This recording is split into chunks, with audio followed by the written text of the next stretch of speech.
कलयुग भले ही है, लेकिन आप सबकी श्रद्धा और आस्था को देखकर ऐसा प्रतीत होता है कि इस पृथ्वी पर आज भी अनेक स्थानों पर सतयुग का वास है और उनमें एक स्थान आपका ये सुंदर क्षेत्र है जिसमें आप सभी निवास करते हैं। यहाँ की महिला मंडल की बहनें बहुत मन से हम देख रहे हैं, प्रतिदिन वो समय दे रही हैं। कल वो आई थी, मिसेज बहल भी आई थी और कांता जी तो प्रतिदिन सामने बैठती ही हैं, आपके दर्शन होते हैं, बहुत अच्छा लगता है। वो भी बेचारी घर में काम चल रहा है उनका, लेकिन फिर भी टाइम निकाल के आती जरूर है, कुछ क्षण के लिए जरूर आती है। बहुत अच्छा लगता है इस भावना को देख करके। ऐसी ही भावना सभी सनातनियों में अगर हो जाए तो सच में हमारा देश पुनः विश्व गुरु के स्थान को प्राप्त करेगा। आइए हम सभी कथा में प्रवेश करते हैं। कल हम सब लोग घर चले गए थे क्योंकि पार्वती जी भी तपस्या करने चली गई थी, तो हमने सोचा तब तक वो जा रही हैं मार्ग में, तब तक हम लोग भी घर चलते हैं। जब तपस्या करना प्रारंभ कर देंगे फिर देखेंगे कैसे कैसे कर रही हैं और फिर उसका चिंतन वर्णन थोड़ा करेंगे। तो अब वो समय आ चुका है कि माता ब्रह्मचारिणी का रूप धारण करके और तपस्या के लिए जाती हैं और अपने घर से दूर एक छोटे से वनखंड में जाकर वहाँ तपस्या प्रारंभ करती हैं। तपस्या माता कर रही हैं, लेकिन कल्याण जगत का हो रहा है, क्योंकि ये बात निश्चित है कि जब भी कोई दिव्य पुरुष भगवान का भक्त जब भक्ति में निमग्न होता है तो परमात्मा की कृपा जब बरसनी शुरू होती है ऊपर से, तो वो केवल उसी व्यक्ति पर नहीं बरसती है, उसके छींटे दूर दूर तक जाते हैं और पृथ्वी पर बहुत सारे लोग धन्य हो जाते हैं। माता की तपस्या भी उसी प्रकार से चल रही है। अब यहाँ माता ने कैसे तपस्या की, किस तरह से की, उसका बहुत सुंदर वर्णन ग्रंथ में आ रहा है। श्री शिव महापुराण रुद्र संहिता के अंतर्गत पार्वती खंड में हम प्रवेश कर रहे हैं।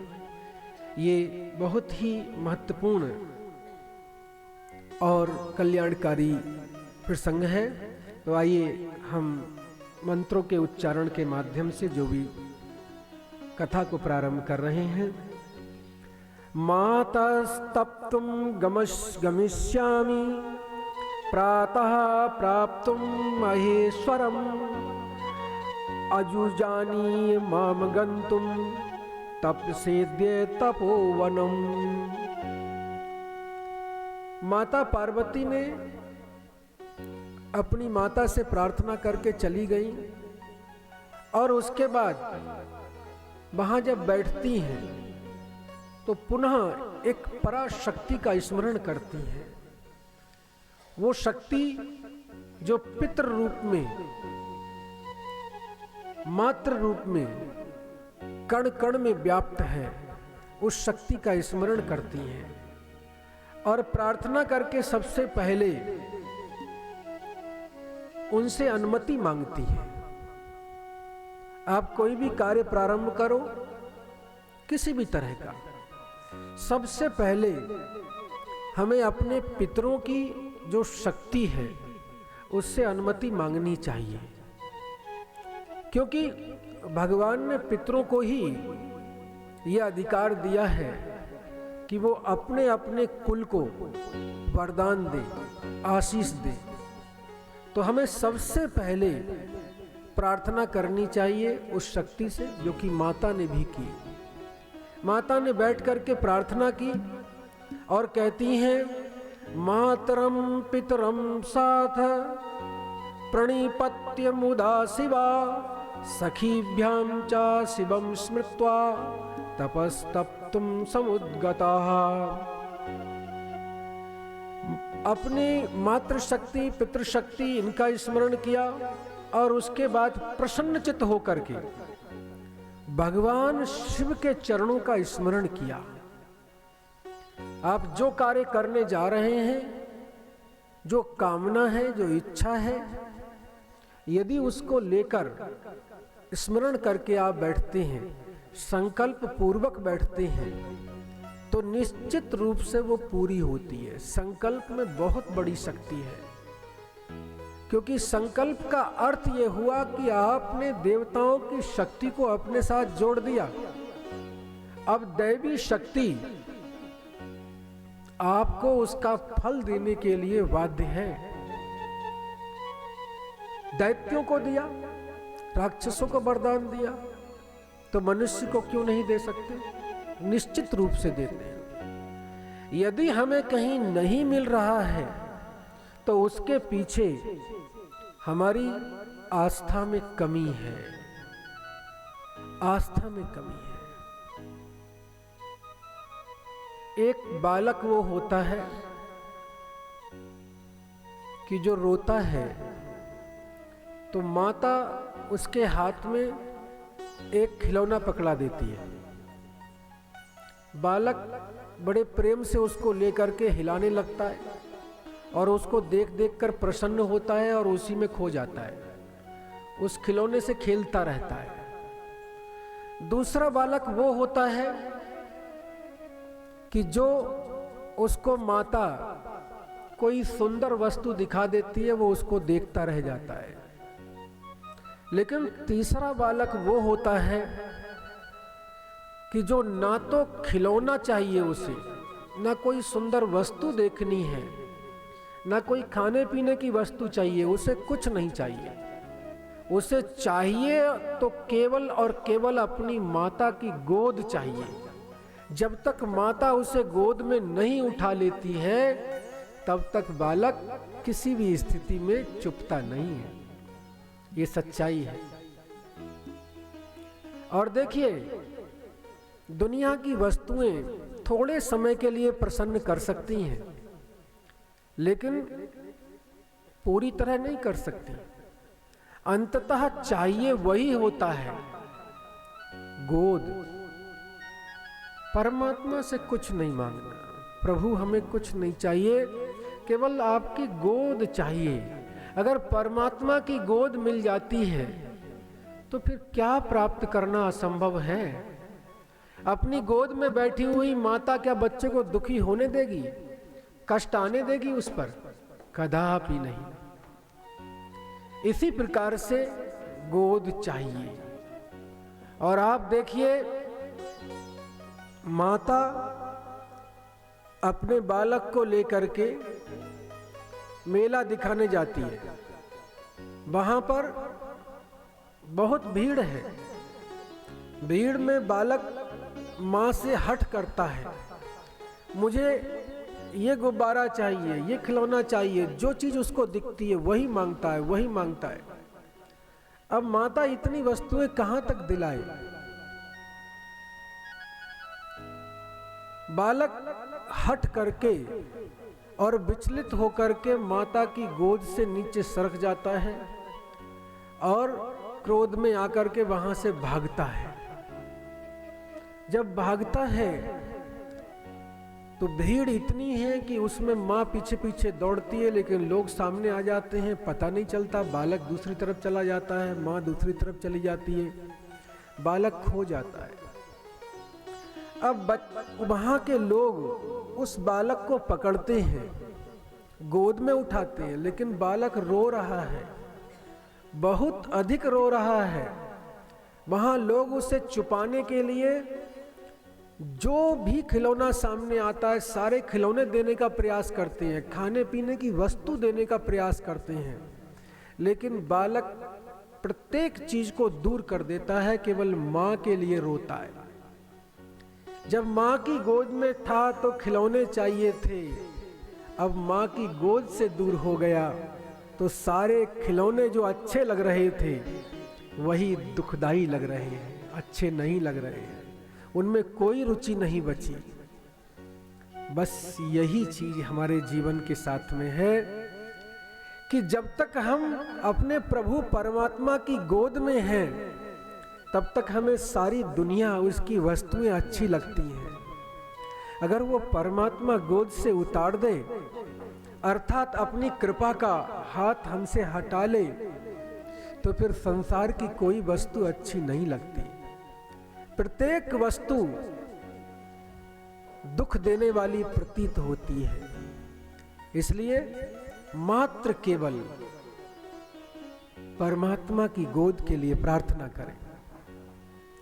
तो माता पार्वती भी वही प्रार्थना कर रही हैं और प्रार्थना करते हुए बैठती हैं, अपना मन लगा करके चोटी बांध ली, मेखला बांध ली, जो विशेष वस्त्र थे वो पहले ही त्याग कर दिए थे, तपस्या के वस्त्र पहन लिए थे, और उसके बाद बड़ी श्रद्धा आस्था से तपस्या करना प्रारंभ करती हैं। यत्र स्थित्वा पुरा शंभु तप्तवान दुस्तरम तपः तत्र क्षणं तु सा स्थित्वा बभूवे विरहार्दिता। उसके बाद माता पार्वती ने जैसे ही ध्यान किया शिव जी का, तो इतनी उनके प्रति भाव विभोर हो गई कि शिव जी के विरह में पूरी तरह से आर्द्र होकर के मन से एक प्रकार का करुणा भरा भाव प्रकट करते हुए माता तपस्या में लीन हुई। तपस्या करती हैं तो कैसे कैसे करती हैं कि पहले तो थोड़ा बहुत आहार ले रही थी तपस्या करते हुए, लेकिन धीरे धीरे उस आहार को कम करती जाती है और कम करते हुए उसमें अन्न इत्यादि का त्याग करती हैं, कंद मूल फल इत्यादि का भोजन करती हैं। और आहार में क्या लेती हैं? प्रथमं फल भोगेन द्वितीयं पर्ण भोजनहि तपः प्रकुर्वती देवी क्रमान्यनियमितः समः ततः पर्णान्यपि शिवा निरस्य हिमवत् सुतः निराहार भवद्देवी तपश्चरण संरतः।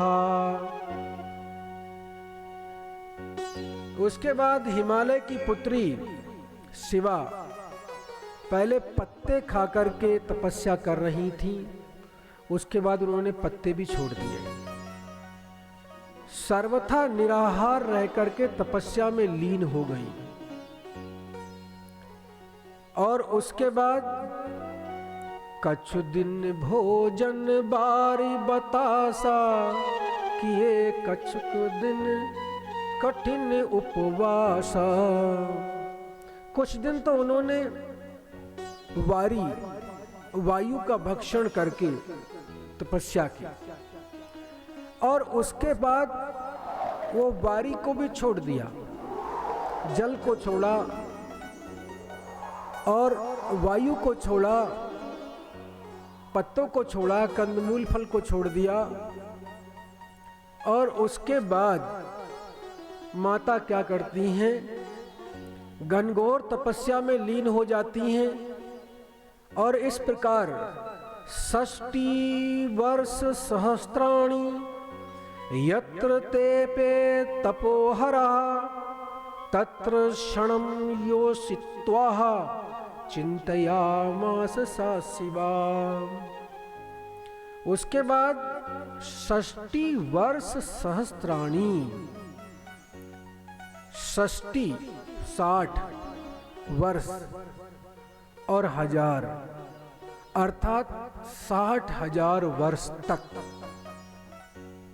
माता निरंतर तपस्या में लीन होती हैं। और उसके बाद विचार करती हैं, मन में सोचने लग जाती हैं कि हे महादेव, नियमिष्टतां महादेव किं माम जानासि नाधुना एनाहं सुचिरं तेन नानुयाता तपोरतः। क्या आपको मेरी सुध नहीं आ रही है? मैं इतनी घनघोर तपस्या कर रही हूं, आप मेरा ध्यान क्यों नहीं कर रहे हैं? मुझे इस तपस्या का फल क्यों नहीं दे रहे हैं? ऐसा मन में सोचती हैं। क्योंकि जो व्यक्ति तपस्या करता है उसके मन में एक भाव रहता है कि कब पूरी होगी, कब प्रभु कृपा करेंगे, कब कल्याण होगा। तो माता भी उसी प्रकार से विचार कर रही हैं और कह रही हैं कि लोके वेदे च गिरिशो मुनिर्भी गीयते सदा शंकरा सही सर्वज्ञ सर्वात्मा सर्वदर्शनः। लोक में, वेद में और सारे ऋषि मुनि सब एक ही बात गाते हैं। वो कहते हैं कि शिवजी सर्वज्ञ हैं, अर्थात शिवजी सब कुछ जानते हैं। आप कब क्या कर रहे हो वो कुछ भी छिपा नहीं है। अगर आपने एक कदम भी कोई शुभ कार्य में बढ़ाया तो समझिए कि परमात्मा के खाते में वो लिख गया, तुरंत लिख गया। परमात्मा का खाता इतना विशिष्ट है कि उसमें कोई हेरफेर नहीं, कोई उसमें भूल भुलावा नहीं और कोई उसमें रिश्वत नहीं चलती, क्योंकि वो संपूर्ण जगत का दाता है, देने वाला है। और उस दाता के दरबार में कोई पहुंच जाए और उस समय उसको उसकी कृपा न मिले, ये संभव ही नहीं है। इसलिए भक्तजन बड़े प्रेम से इस बात को गाते हैं। जब भगवान के प्रति भक्ति में बढ़ते हैं तो कहते हैं मेरे दाता के दरबार में सब लोगों का खाता, मेरे दाता के दरबार में सब लोगों का खाता। जो कोई जैसी करनी करता वैसा ही फल पाता, जो कोई जैसी करनी करता वैसा ही फल पाता। मेरे मालिक के दरबार में सब लोगों का खाता, मेरे मालिक के दरबार में सब लोगों का खाता।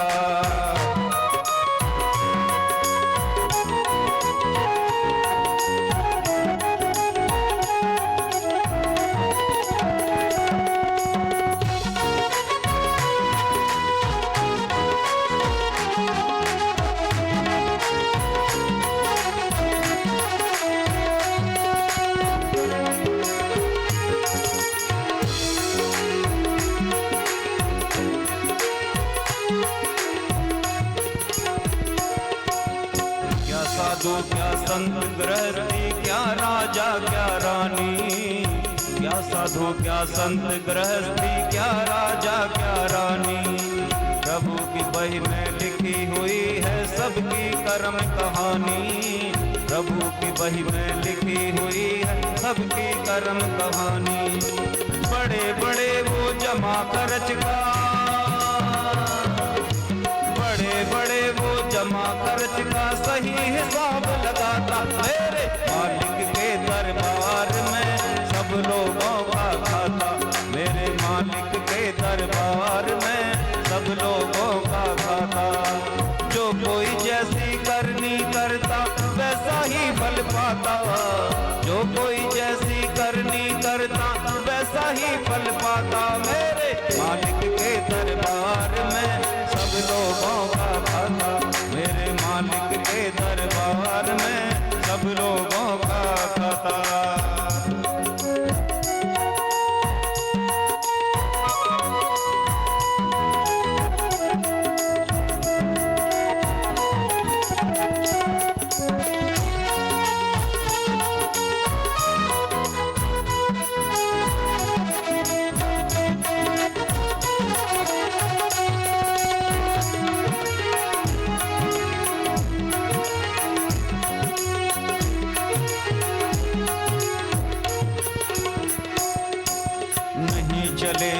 उसके घर रिश्वत नहीं चले चालाकी, नहीं चले उसके घर रिश्वत नहीं चले चालाकी।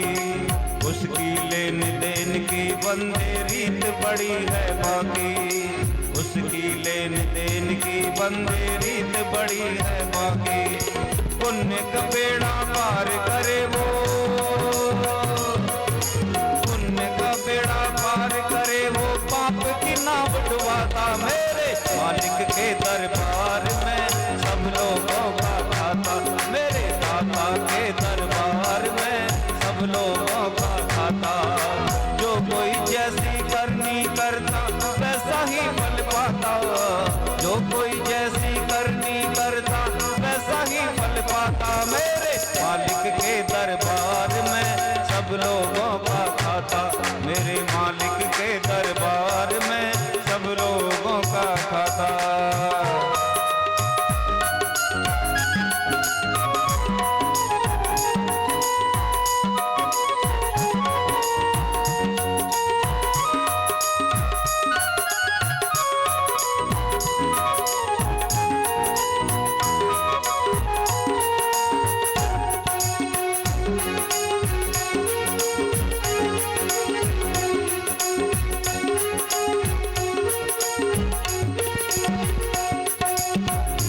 करनी करियो रे बंदे काम न करियो काला, अच्छी करनी करियो रे बंदे काम न करियो काला।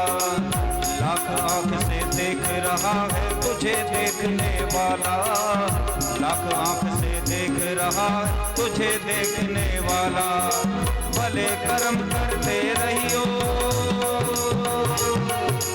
भले कर्म करते रहियो, समय गुजरता जाता। मेरे मालिक के दरबार में सब लोगों का खाता, मेरे दाता के दरबार में सब लोगों का खाता। जो कोई जैसी करनी करता वैसा ही फल पाता, जो कोई जैसी करनी करता वैसा ही फल पाता। मेरे मालिक के दरबार में सब लोगों का खाता, मेरे मालिक के दरबार में सब लोगों का खाता।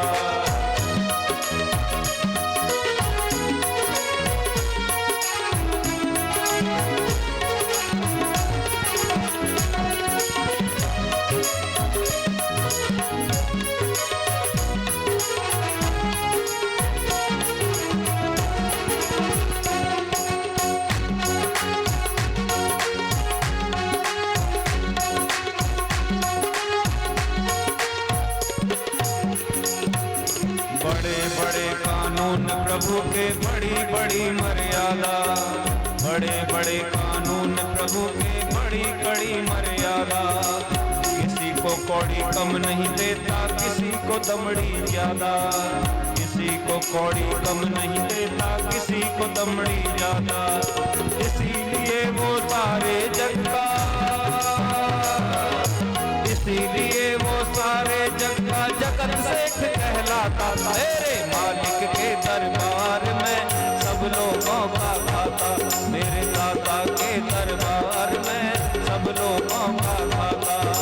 जो कोई जैसी करनी करता वैसा ही फल पाता, जो कोई जैसी करनी करता वैसा ही फल पाता। मेरे मालिक के दरबार में सब लोगों का खाता, मेरे दाता के दरबार में सब लोगों का खाता। मेरे मालिक के दरबार में सब लोगों का खाता, मेरे दाता के दरबार में सब लोगों का खाता। मेरे मालिक के दरबार में सब लोगों का खाता, मेरे दाता के दरबार में सब लोगों का खाता। मेरे मालिक के दरबार में सब लोगों का खाता। बोली शंकर भगवान की जय। बेल पाती मही परव सुखाई, 3 सहस्र संवत सोई खाई। अब तपस्या कर रही है माता, तो अंत में क्या करती हैं कि शरीर यात्रा को बनाए रखने के लिए कुछ आहार चाहिए।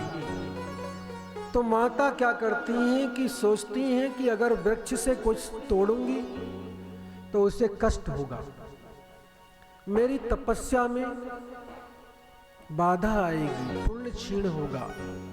इसलिए जहां बैठी हैं वहीं पर बेल का वृक्ष है और उस वृक्ष के ऊपर से कुछ पत्ते सूख करके नीचे भूमि पर गिर जाते हैं। बेल पाती मही परेऊ सुखाई, बेल के पत्ते सूख करके भूमि पर गिर जाते हैं। 3 सहस संवत सोई खाई, 3000 वर्ष तक माता ने उन सूखे पत्तों को खा करके तपस्या की, 3000 वर्ष तक। अब समझ लीजिए कि बेल पाती क्यों चढ़ाते हैं। जो बेल पत्र हम चढ़ाते हैं उसका उद्देश्य क्या है?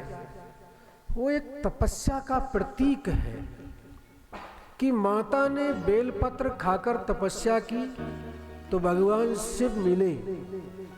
यदि हम भी ऐसा करें, उनका अनुकरण करें, तो हमारी भी कामना पूर्ण होगी। ये भाव है। लेकिन ये संसार बड़ा विचित्र है। ये क्या करता है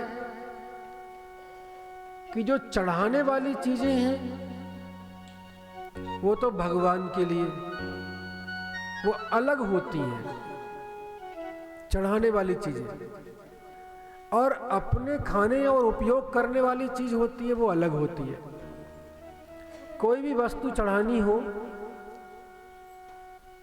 तो दुकानदार से कहते हैं वो पूजा वाली दे दो, पूजा वाली। और अब तो पूजा वाला घी भी अलग से आ गया है, बहुत सस्ता होता है, जिसको आप देसी घी समझते हैं। सोचो कि वो इतना सस्ता देसी घी मिल सकता है।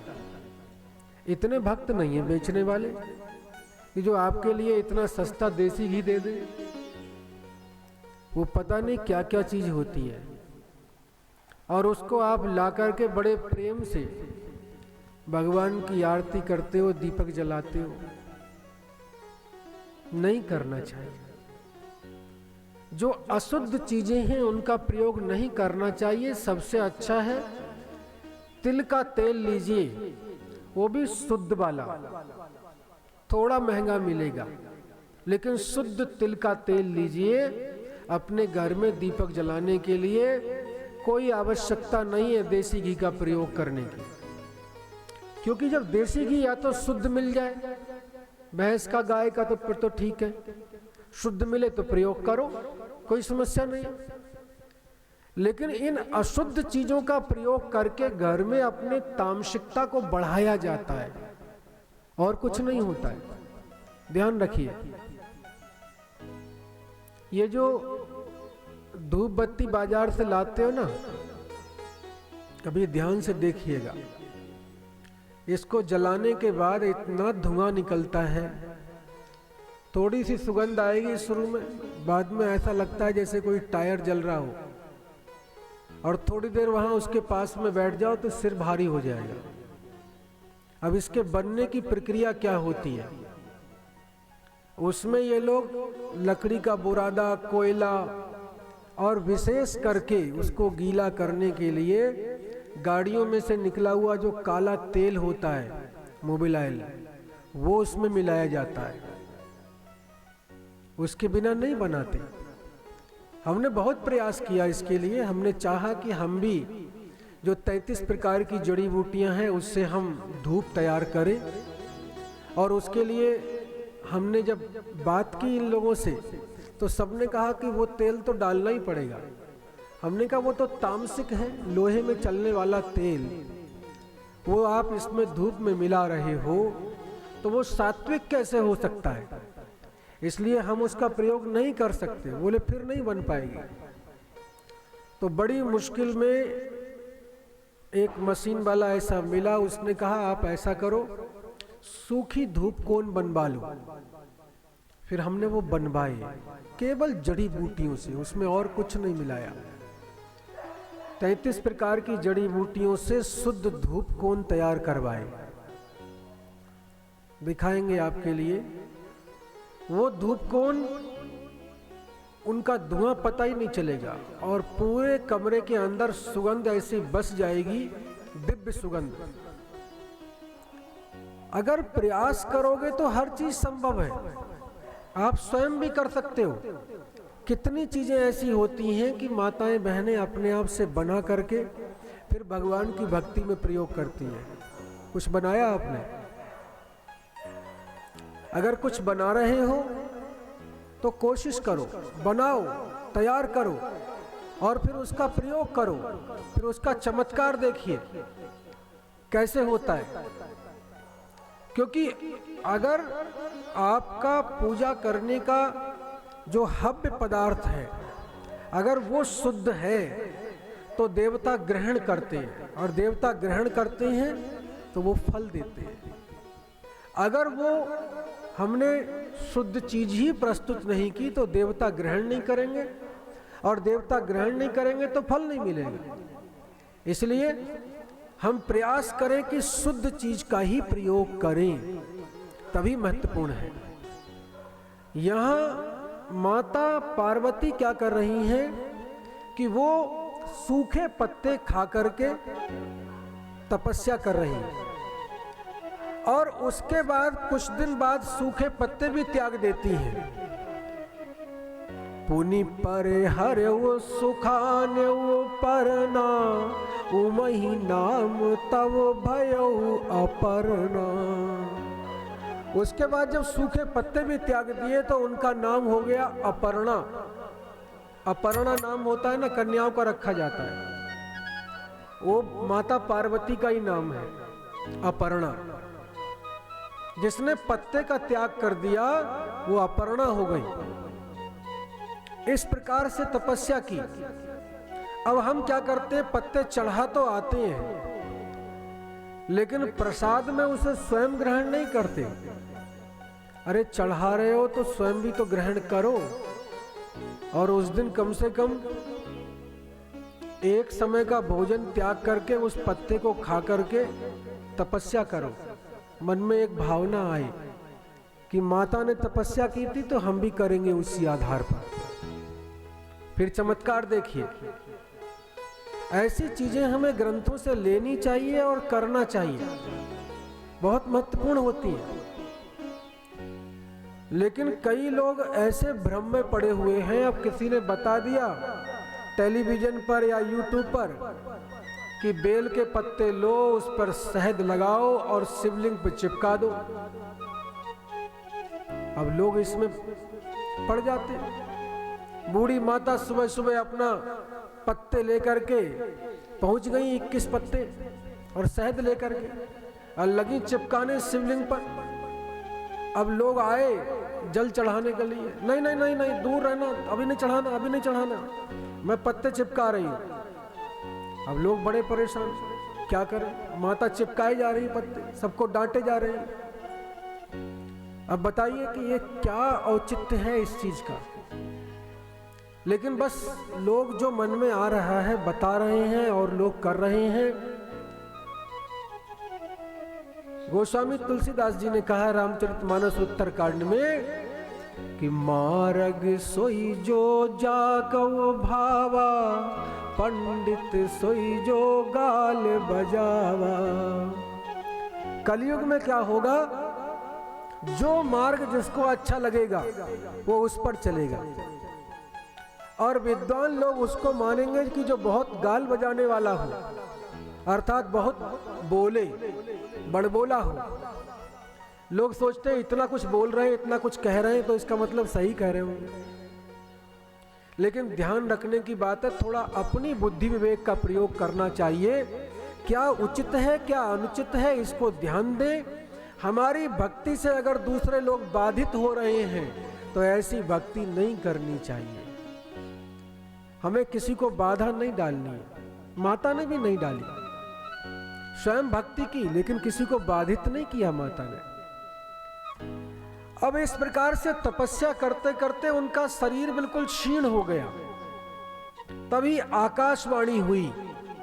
आकाशवाणी कहती है, भयो मनोरथ सुफल तब सुन गिरिराज कुमार, परिहर तुषय कलेश सब अब मिले हैं त्रिपुरारी। हे गिरिराज किशोरी, आपका मनोरथ सफल हो गया। अब आप तपस्या त्याग दीजिए। अब आपको निश्चित रूप से शिवजी मिलेंगे, आकाशवाणी ने कहा। और आकाशवाणी आगे कहती है कि अस तप काहू न कीन भवानी, भये अनेक धीर मुनि ज्ञानी। ऐसी तपस्या आज तक किसी ने नहीं की। बड़े बड़े धीर मुनि ज्ञानी हुए हैं, लेकिन जैसी तपस्या आपने की ऐसी आज तक किसी ने नहीं की। अब आप ऐसा कीजिएगा कि आवै पिता बुलावन जबही, जब पिताजी बुलाने के लिए आए तो हट परिहर घर जायो तबही, अपनी हट छोड़ करके और अपने घर चले जाना। अब इसके साथ में आकाशवाणी ये भी कहती है कि कहीं मान लो माता को ये संदेह हो कि आकाशवाणी में सच्चाई है कि नहीं है, तो आकाशवाणी फिर आगे कहती है कि मिलहि तुम्हें जब सप्त ऋषिश्चा, जब सप्त ऋषि तुम्हें मिले, तुमसे मिलने आए, जाने तब प्रमाण बागीसा, तब आप समझ जाना कि ये शिवजी को प्राप्त होने वाली स्थिति है, वो प्रमाण होगा आपका। और ये बात जब सुनी तो गिरिजा अति प्रसन्न हो गई। इतनी प्रसन्न हुई कि अपनी सारी पीड़ा को भूल गई, तपस्या से जो शरीर दुर्बल हो रहा था उसको भूल गई, आनंद मग्न हो गई। अब यहां तक तो बात माता पार्वती की हुई, तपस्या की। अब पिताजी आएंगे बुलाने के लिए और वो घर जाएंगी। उससे पहले शिवजी भी आएंगे, वो भी परीक्षा लेंगे। सप्तऋषि आएंगे तो समझाएंगे कि देखो तुम क्यों इतना तपस्या कर रही हो, अरे शिवजी को प्राप्त करके क्या कर लोगी। बैकुंठ पति, लक्ष्मीपति, श्रीधाम के स्वामी विष्णु जी को वरण करो। तो उस समय पार्वती जी उनको बताएंगी इस बात के लिए कि देखो अब तो हमने ये जीवन शिव जी के लिए समर्पित कर दिया, और आपका मन अगर बहुत अधिक मध्यस्थता करने का कर रहा है, क्योंकि लोगों को बड़ा आनंद आता है किसी के विवाह को कराने के लिए, बीच में पढ़ने में उसका लड़का उसकी लड़की उनको मिला करके भाई कर लो, तो बीच में पूरी लोग जो है ना मध्यस्थता करते हैं, एक दूसरे को समझाते हैं। यद्यपि आजकल तो बहुत कम हो गया है बड़े बड़े नगरों में, लेकिन गांव में आज भी रहता है।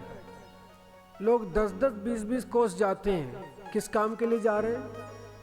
उसके बेटी के रिश्ता कराने के लिए जा रहे हैं, अपना काम छोड़ के जाते हैं, क्योंकि बड़ा आनंद आता है। फिर वो 10 जगह कहते हैं करवाने के बाद, हमने कराया था इसका रिश्ता, हमने कराया था। वो कहने में बड़ा सुख मिलता है लोगों को। तो यहाँ माता पार्वती कह रही हैं कि अगर आपको भी ये आनंद की अनुभूति चाहिए तो वर कन्या अनेक जगमाही, संसार में बहुत सारे वर और कन्याएं हैं, जाइए जाकर के उनके बीच में मध्यस्थता कीजिए। हम तो शिव जी के लिए समर्पित हो गए, अब यहां कोई किंतु परंतु अगर मगर कुछ नहीं है। ऐसा सुनने के बाद सप्तऋषि चले जाते हैं, और उसके बाद पिताश्री बुलाने आते हैं और माता घर चली जाती हैं। यहां अब दूसरी तरफ शिव जी की बात हो रही है कि जब से सती जी ने शरीर त्यागा तब से शिव जी बैरागी हो गए, विरक्त हो गए, और पूरे दिन सुबह से लेकर शाम तक केवल और केवल भगवान की भक्ति, उसके अतिरिक्त कुछ भी नहीं। जपहि सदा रघुनायक नामा, जहाँ तहाँ सुनहि राम गुण ग्रामा।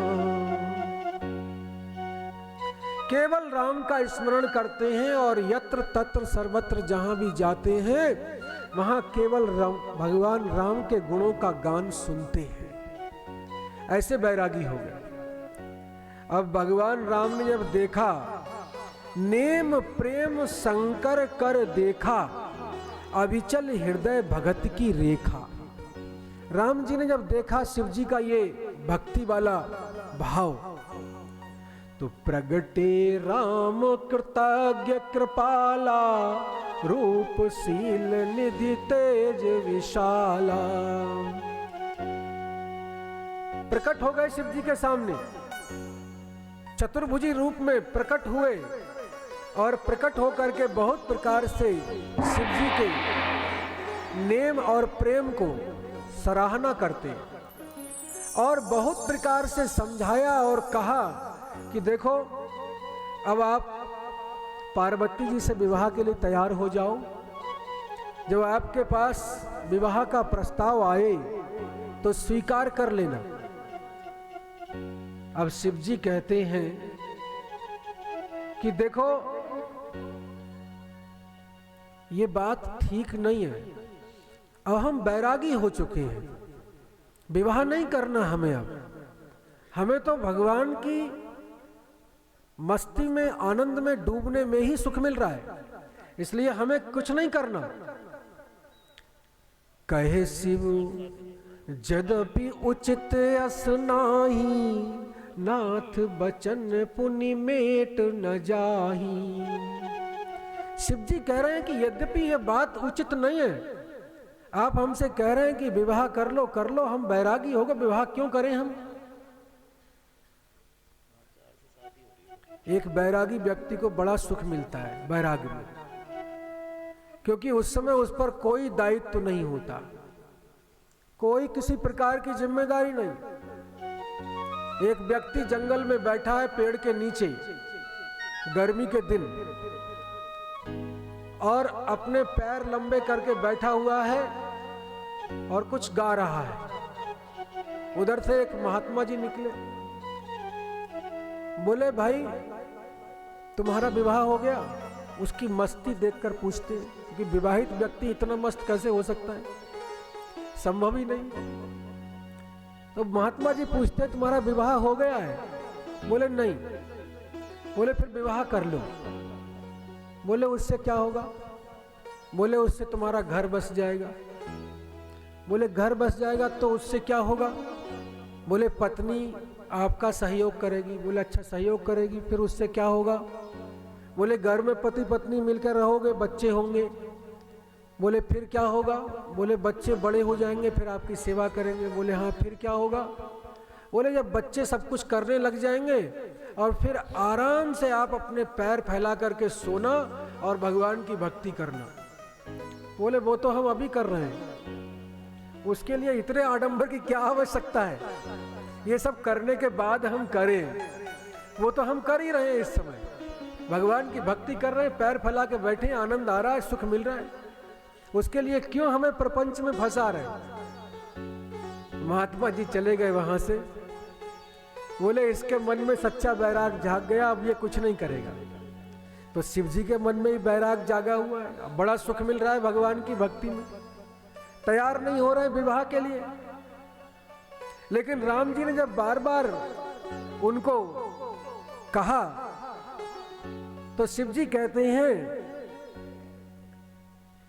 कि जो नाथ है, स्वामी है, अपने इष्ट हैं, उनके वचन को त्यागना नहीं चाहिए। चाहे वो कुछ भी कह रहे हैं, उसको स्वीकार कर लेना चाहिए। उसमें कोई किसी प्रकार का किंतु परंतु अगर मगर नहीं लगाना चाहिए।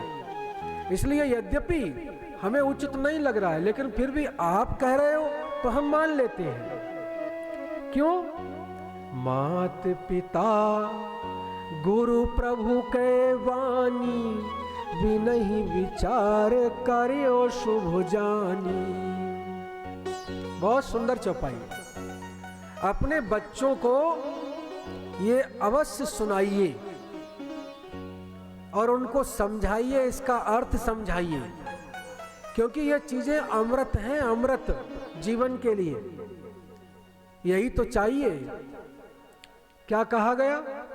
मातु, पहले माता, फिर पिता, फिर गुरु और फिर स्वामी। इन चार की वाणी को बिना ही विचार करो शुभ जानी, बिना विचार किए शुभ मानकर करना चाहिए। ये शास्त्र का वचन है, शास्त्र ने कह दिया। शास्त्र भगवान की वाणी है। भगवान की वाणी से जो कुछ भी निश्चित हुआ वही हमारा संविधान है, उसको हमें मानना चाहिए। तो शास्त्र ने कह दिया कि माता पिता गुरु और स्वामी इनकी वाणी को बिना विचारे शुभ मानकर करना चाहिए, तो करना चाहिए। अब उसमें कोई किंतु परंतु अगर मगर कुछ नहीं लगाना, ये महत्वपूर्ण बात है।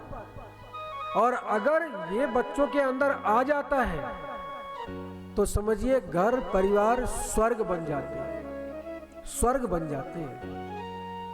वही हमको बनाना है, वही हमारा उद्देश्य है। अर्थागमो नित्यम रोगिताचा प्रिया च भार्या प्रिय बादनीचा वश्यस्य पुत्र अर्थ करी च विद्या षड्जीव लोकस्य सुखानि राजन। शास्त्र कहता है अर्थागमो, अर्थ का आगमन हो, धन का आगमन हो, ये पहला सुख है। शास्त्र कह रहा है, ध्यान देने की बात है। जीवन में धन का आगमन हो, ये पहला सुख है। अर्थागमो, अर्थ का आगम हो। दूसरा कहा नित्यम आरोगिता, नित्य प्रति सदैव व्यक्ति निरोगी रहे, ये दूसरा सुख है। प्रिया च भार्या, पत्नी प्रिय हो, मन को अच्छी लगने वाली हो, और पत्नी के लिए पति मन को प्रिय लगने वाला हो। प्रिया च भार्या प्रिय वादनी च, और दोनों एक दूसरे से प्रिय बोलने वाले हो। कटु वचन न बोले, कदापि नहीं, शास्त्र कहता है। मैं निवेदन करना चाहता हूं, जितने भी लोग यहां इस पवित्र मंदिर प्रांगण में बैठकर कथा सुन रहे हैं, वो सभी, और जो YouTube और Facebook के माध्यम से देश विदेश में इस कथा को सुन रहे हैं, उन सबसे एक विनम्र निवेदन है कि जितने भी पुरुष वर्ग के लोग हैं, वो कभी भी अपनी पत्नी को तू करके ना बोले, उसे सम्मान देकर बोले। क्योंकि हमारे किसी भी शास्त्र को उठाइए, कहीं को, वेदों को लेकर के, गीता रामायण भागवत किसी ग्रंथ को उठा लीजिए, कहीं किसी देवता ने अपनी पत्नी को तू करके उच्चारण नहीं किया, उनको संबोधन किया है तो देवी कह करके। भगवान शिव भी अगर उपदेश दे रहे हैं तो कहते हैं हे देवी सुनिए, सदैव देवी कहा, कभी नहीं बोलना चाहिए। ये जो परंपरा आई है ना, ये हमारी नहीं है, ये मुगलों की परंपरा है। क्योंकि उनके यहां कहा जाता है कि बीवियां खेतियां होती हैं। बीवी क्या होती है? खेती होती है, अर्थात संतान उत्पत्ति करने के लिए मात्र होती है। उनके यहां लिखा हुआ है। हमारे यहां क्या लिखा हुआ है? हमारे यहां लिखा हुआ है कि यत्र नार्यस्तु पूज्यन्ते रमन्ते तत्र देवता। जहां स्त्री की पूजा होती है वहां देवता निवास करता है। इसलिए पति को ये चाहिए कि अपनी पत्नी को देवी की तरह सम्मान दे, कभी उससे तू करके ना बोले, कभी कटु वचन ना बोले। वो कोमलांगी है, सुकुमारी है, हृदय उसका कोमल है, भावना से भरी हुई है। कठोर वचनों का अगर प्रयोग किया तो वो कोमल पुष्प कुम्हला जाएगा, और वो आपके स्वयं के लिए अच्छा नहीं है। इसलिए किसी पति को ऐसा नहीं करना चाहिए। अगर कोई भी बात कहनी है, देखो शिव जी की बात को अगर नहीं भी मान रही है ना सती जी, तो तो शिव जी ने वहां पर कुछ डांट फटकार नहीं की। उन्होंने देखा कि ये हठ पर आ गई हैं, तो स्पष्ट कह दिया कि जो तुम्हारे मन अति संदेहु तो किन जाए परीक्षा ले। यदि तुम्हारे मन में बहुत संदेह है तो जाओ जाकर परीक्षा ले लो। अब पत्नी अगर बार बार ये बात कह रही है कि मुझे 10,000 की साड़ी खरीदनी है, तो उसे पैसा देकर भेज दो, जाओ खरीद लाओ अपने हिसाब से। अच्छा लगा? लगेगा ही। मन की बात कह रही, ताली बजा लो अपने लिए। पत्नी ऐसी नहीं है कि जो अपने पति की आर्थिक स्थिति को बिना देखे वो 10,000 की साड़ी मांगने लग जाए, नहीं मांगेगी। वो भी जानती है कि मेरे पति की स्थिति क्या है, वो उसी के अनुसार मांगेगी। इसलिए कभी भी उसकी अवज्ञा नहीं करनी चाहिए, उसकी भावनाओं को नहीं कुचलना चाहिए, क्योंकि वो बेचारी किसके लिए आई है? सहारा कौन है उसका? तुम ही तो सहारा हो उसका। अगर तुम ही उसकी भावनाओं को कुचल दोगे तो वो कहां रहेगी, कैसे रहेगी? टूट जाएगी। इसलिए कभी नहीं। शास्त्र कहता है सम्मान करो, सम्मान ही महत्वपूर्ण है। तो महत्वपूर्ण बात यह है कि जो अपना हितकारी होता है उसको हमें उसकी बात को पूरी तरह से मान लेना चाहिए। तो अर्थागमो नित्यम रोगिताचा प्रियाचा भार्या प्रिय बादनीचा, और वश्यश्च पुत्र, पुत्र कैसा होना चाहिए? आज्ञाकारी होना चाहिए। पुत्र हो या पुत्री हो, आज्ञाकारी होना चाहिए। माता पिता ने अगर कह दिया कि पुत्री सूर्यास्त होने से पहले घर आ जाया करो, तो पुत्री को मानना चाहिए, पुत्र को भी मानना चाहिए। ऐसा नहीं कि मित्रों के साथ खड़े होकर के सिगरेट पी रहे हैं, धूम्रपान कर रहे हैं, ऐसे भी दिखाई पड़ते हैं। माता पिता की अवज्ञा करके मनमानी करते हैं और उसका परिणाम उनको बहुत दुखद रूप में प्राप्त होता है। क्योंकि पतन की ओर अगर पग चल पड़े, ध्यान रखने की बात है, मुंह से निकली बात, बंदूक से निकली गोली, और कुमार की ओर गए पग वापस नहीं आते। इसलिए पहले ही कोई कुमारगामी न हो, इसके लिए हमें प्रयत्न करना चाहिए, यह हमारा कर्तव्य है। शास्त्र समझा रहा है, और शास्त्र की बातें इतनी महत्वपूर्ण हैं, अगर आप समझ लें तो सच में ज्ञान चक्षु खुल जाए। शास्त्र क्या कहता है? 5 वर्षाणि लालेत 10 वर्षाणि ताड़ेत प्राप्ते तु 16 वर्षे पुत्र मित्र वदाचरेत। शास्त्र ने एक सूत्र दिया, कहा कि 5 वर्षाणि लालेत, 5 वर्ष तक लालन पालन करना चाहिए बच्चे का। जन्म से लेकर 5 वर्ष तक बालक को बिल्कुल कठोर नहीं बोलना चाहिए, बहुत प्यार से उसका लालन पालन करो।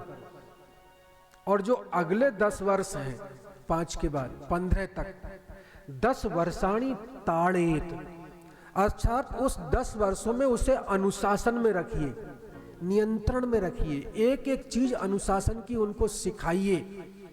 10 वर्षाणी ताड़ेत प्राप्ते तु 16 वर्षे, जैसे ही पुत्र और पुत्री 16वें वर्ष में प्रवेश करे तो पुत्र मित्र वदाचरेत, उससे मित्र के समान आचरण करना चाहिए।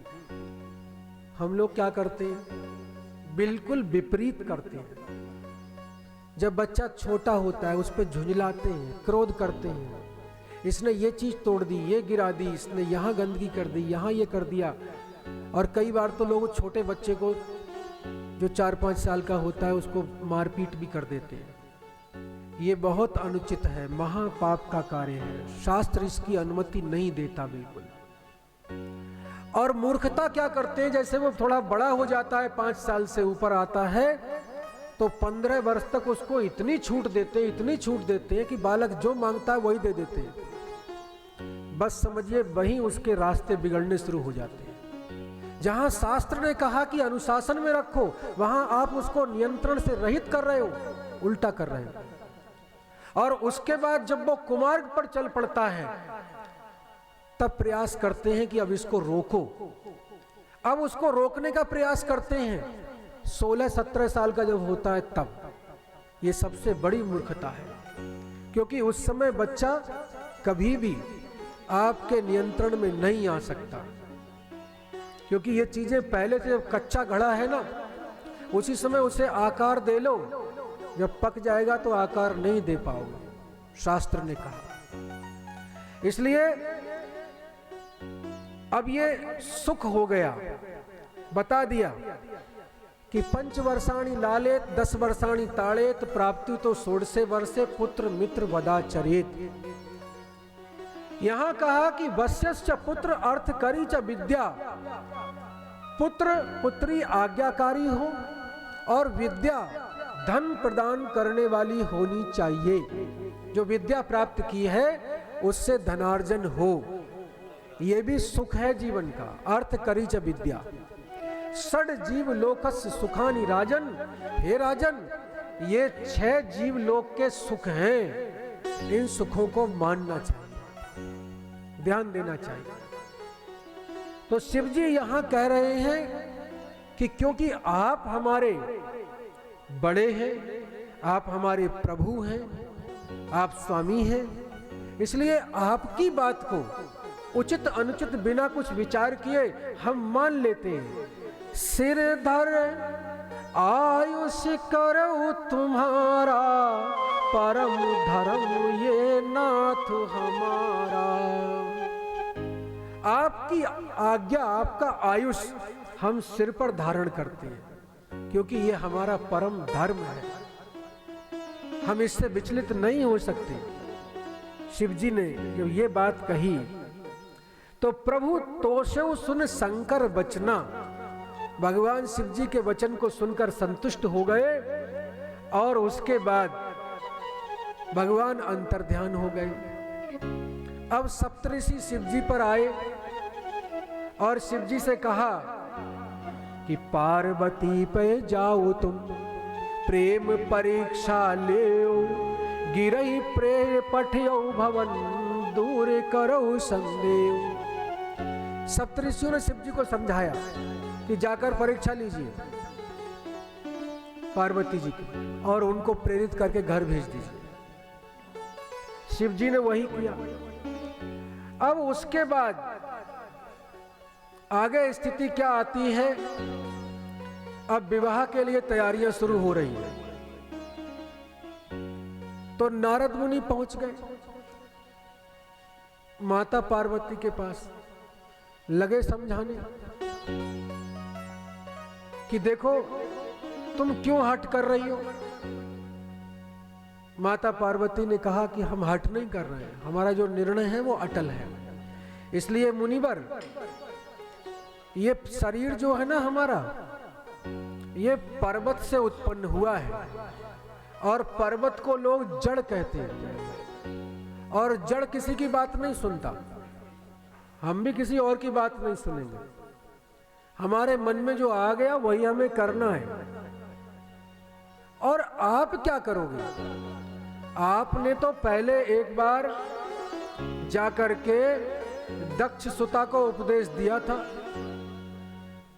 और वो लौट करके घर नहीं आई, तो आप किसी घर बसाते थोड़े ही हो, आप तो बिगाड़ते हो। इसलिए आपकी बात सुनना कोई उचित नहीं है। जब देखा नारद मुनि ने कि ये तो अटल है शिव जी के प्रति, तो उसके बाद बहुत प्रशंसा की और बहुत बहुत शुभकामनाएं देकर के नारद जी चले गए। अब उसके बाद देवता सारे बैठे हैं इस प्रतीक्षा में, क्योंकि हुआ क्या था कि तारक असुर भयउ तहि काला, तारक नाम का एक असुर हुआ, तारकासुर, और वो इतना पराक्रमी, इतना वीर था कि उसके आगे कोई भी टिकता नहीं था। देवताओं का जो स्वर्ग का राज्य था उस पर उसने अधिकार कर लिया, छीन लिया उनसे। अब देवता भाग करके गुफाओं कंदराओं में चले गए। अब इस दुष्ट से कैसे छुटकारा मिले, वो तो अजर अमर बन गया था। ब्रह्मा जी के पास गए, ब्रह्मा जी से कहा कि ये कैसे मरे। तो ब्रह्मा जी ने कहा कि देखो, मेरे विधान के अनुसार शिवजी के तेज से उत्पन्न जो पुत्र होगा वही इसका वध कर सकता है। अन्य किसी में सामर्थ्य नहीं है कि जो तारकासुर का वध कर सके। अब देवता सोचने लगे कि शिवजी ने विवाह नहीं किया है। अब शिवजी तो तपस्या में बैठ गए थे, भगवान राम समझा करके गए, उसके बाद फिर अपनी साधना में बैठ गए। ठीक है, जब कोई आएगा तो देखेंगे। लगे साधना में, लग गए। अब देवता सोच रहे हैं कि शिवजी अब फिर समाधि में चले गए, अब ये उठेंगे नहीं, विवाह करेंगे नहीं, तो पुत्र कैसे होगा, और पुत्र नहीं होगा तो हमारा राज्य कैसे मिलेगा। क्योंकि देवता भी बड़े स्वार्थी हैं, उनको एक ही चीज चाहिए कि हमारा भला हो। सुर नर मुनि सबकी ये रीति, स्वार्थ लाग करही सब प्रीति। सुर नर मुनि सबका यही नियम है, सब स्वार्थ के लिए प्रेम करते हैं। हरो चरई सूखई बरत फरे पसारई हाथ, तुलसी स्वार्थ मीत सब परमारथ रघुनाथ। जब वृक्ष हरा होता है तो पत्ते तोड़कर खा जाते हैं। हरो चरई, सूखई बरत, सूख जाता है तो जला लेते हैं, और अगर फल देता है तो फल तोड़कर उसके खा जाते हैं। फरे पसारई हाथ, तुलसी स्वार्थ मीत सब। तुलसीदास जी कहते हैं सारे के सारे लोग स्वार्थ के मित्र हैं, परमार्थ रघुनाथ। केवल परमार्थ के लिए कार्य करने वाले तो भगवान राम हैं। बोलो सियावर रामचंद्र भगवान की जय। नमः पार्वती पतये हर हर महादेव। स्वार्थी संसार, इसमें क्या पाना चाहिए, इसलिए ध्यान रखने की बात है। जो चीज आवश्यक है उतनी करें, लेकिन कभी ये ना सोचें कि संसार हमारा भला कर रहा है। यहां शिवजी बैठे हैं साधना में। अब देवता सोच रहे हैं कि इनको कैसे उठाएं, तो कामदेव को बुलाया। कामदेव से कहा कि देखो, शिवजी साधना में बैठे हैं, आप जाओ और अपनी जो काम की महिमा है, जो माया है, उसको इतना वहां प्रसारित करो कि शिवजी की समाधि टूट जाए।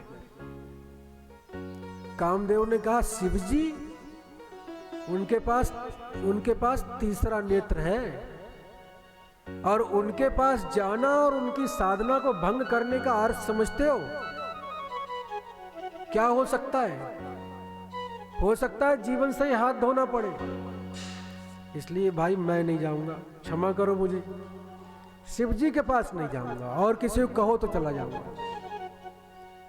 देवताओं ने कहा, देखो तुम कैसे हो, अरे दूसरे के हित के लिए दधीची ने अपना शरीर त्याग करके अपनी हड्डियां दान कर दी। ऐसे ऐसे परोपकारी हुए हैं, और कामदेव तुम इस चीज के लिए मना कर रहे हो? तुम्हें लगता नहीं कि तुम ये गलत कार्य कर रहे हो? कामदेव ने कहा, कर रहा हूं, लेकिन क्या करूं, अपने जीवन की रक्षा तो करनी है। देवताओं ने कहा, देखो चिंता मत करो, वो भोलेनाथ है, वो दयालु है, वो कृपालु है, ऐसा कुछ नहीं होगा। तुम जाओ, और फिर शिवजी के निकट जाने पर कोई अहित तो हो ही नहीं सकता। जो कुछ होगा हित ही हित होगा, क्योंकि शिवजी तो हैं ही कल्याण के स्वरूप। बातें समझाई, कामदेव को समझ में आई। पहुंचा शिवजी के पास, जाकर देखा तपस्या में लीन थे। कामदेव ने जाकर अपनी माया फैलाई, शिवजी समाधि में बैठे रहे। शिव जी ने कुछ भी ध्यान नहीं दिया। कामदेव ने पूरा प्रयास कर लिया, सुगंधित मंद समीर बह रही है और चंदन की सुगंध सब तरफ उड़ती हुई पहुंच रही है, नर्तकियां नृत्य कर रही हैं, वसंत ऋतु और जो जो चीजें ऐसी हो सकती हैं मन में काम भाव को बढ़ाने वाली, कामदेव ने सारी चीजों का प्रयोग किया, लेकिन अंततः वो पराजित हो गया और शिवजी नहीं उठे समाधि से। तो उसने क्या किया, उसने एक वृक्ष के पत्तों में जाकर बैठ गया और वहां बैठ करके और पुष्प बाण लिया और पुष्प बाण लेकर के उसने क्या किया कि शिवजी की समाधि को तोड़ने के लिए वो बाण शिवजी के हृदय में मारा। जैसे ही वो बाण शिवजी को जाकर लगा, क्षोभ हुआ, समाधि टूटी और जैसे ही समाधि टूटी तो शिवजी की आंखें खुली, देखा सामने कोई नहीं है। फिर देखते हैं तो सामने पत्तों में कामदेव बैठा है। जैसे ही उसको देखा तो शिवजी क्रोध में आ गए। जब क्रोध में आए तो तीसरा नेत्र खुल गया। शिवजी जब क्रोध में आए तो तीसरा नेत्र खुल गया और जब तीसरा नेत्र खुला तो सौरभ पल्लव मदन बिलोका भयउ कोप कंप्यउ त्रैलोका। तब शिव तीसर नयन उघारा चितवत काम भयउ जर छारा। जैसे ही शिवजी ने देखा तीसरा नेत्र खोल करके, तब वो शिव तीसर नयन उघारा। तीसरा नेत्र जैसे ही शिवजी ने खोला तो चितवत काम भयउ जर छारा। देखते ही देखते कामदेव जल करके भस्म हो गया। हाहाकार भयउ जग भारी, डर पे सुर भय असुर सुखारी। पूरे संसार में हाहाकार मच गया और देवता डर गए, क्योंकि संसार के लोग जो कार्य करते हैं वो क्यों करते हैं? कामना के कारण, काम के कारण। अगर काम ही ना रहे अंदर तो कोई क्यों काम करेगा? वो तो निष्काम हो जाएगा, पूरी तरह से सब काम छोड़ो, निष्क्रिय हो जाएगा। और उस समय स्थिति क्या होगी? सारे संसार की सृष्टि की जो प्रक्रियाएं हैं वो सब की सब टूट जाएंगी, बिगड़ जाएंगी। इसलिए सब डर गए कि कामदेव को शिवजी ने समाप्त कर दिया, अब क्या होगा संसार का? हाहाकार मचने लगा। जितने योगी ध्यानी थे, ऋषि मुनि थे, वो तो सुखी हो गए, क्योंकि कामदेव उनको अब पीड़ा नहीं देगा, कामना नहीं रहेगी अंदर। लेकिन जितने संसार के लोग थे वो सारे दुखी हो गए। अब कामदेव की पत्नी रोती हुई आई रति। रति कहती है, प्रभु इनका क्या दोष है? ये तो देवताओं के कार्य करने के लिए आए थे, आपने इनको क्यों भस्म कर दिया? शिवजी कहते हैं कि इसकी यही गति होनी थी, लेकिन मैं वरदान देता हूं कि आज से तुम्हारा पति, इसका नाम होगा अनंग, अर्थात इसके कोई अंग नहीं है, बिना अंग के ही ये सबको व्यापेगा। अब ते रति तब नाथ कर हुई है नाम अनंग, बिनु बपु व्यापई सबई पुनी, सुन निज मिलन प्रसंग। अब ये बिना शरीर के ही सबको व्यापेगा, सब प्रभावित होंगे इससे। शरीर न होते हुए भी लोग काम भावना से ग्रस्त रहेंगे, मैं वरदान देता हूं। अब तुम्हारा मिलन कैसे होगा इससे, ये भी सुन लो। तो शिवजी कह रहे हैं कि जब जदुवंश कृष्ण अवतारा, होई है हरण महाभयहारा। कृष्ण तनय होई है पति तोरा, बचन अन्यथा होय न मोरा। जब द्वापर में भगवान कृष्ण यदुवंश में अवतार लेंगे, उस समय तुम्हारा पति वहां उनके पुत्र के रूप में अवतार लेगा और वहां तुम्हारा उससे मिलन होगा। मेरी वाणी अन्यथा नहीं हो सकती। शिव जी ने रति को वरदान दे दिया, रति गबिनी सुन शंकर वाणी। रति शिव जी की बात सुनकर चली गई और गए जहां शिव कृपा निकेता। कथा अपर अब कहूं बखानी। अब दूसरी कथा कह रहे हैं। क्या कह रहे हैं? कि देवताओं को जो समाचार मिले कि शिव जी ने कामदेव भस्म कर दिया, लेकिन शिव जी समाधि से जाग गए हैं, तो सारे देवता शिव जी के निकट आ गए और आकर के शिव जी से प्रार्थना करने लगे कि देखो प्रभु कृपा करो, हमारी बात मानो, विवाह के लिए तैयार हो जाओ। सबने जब शिव जी की बहुत प्रार्थना की तो शिव जी ने स्वीकृति दे दी। जब स्वीकृति दी शिव जी ने तो सभी देवता प्रसन्न हो गए,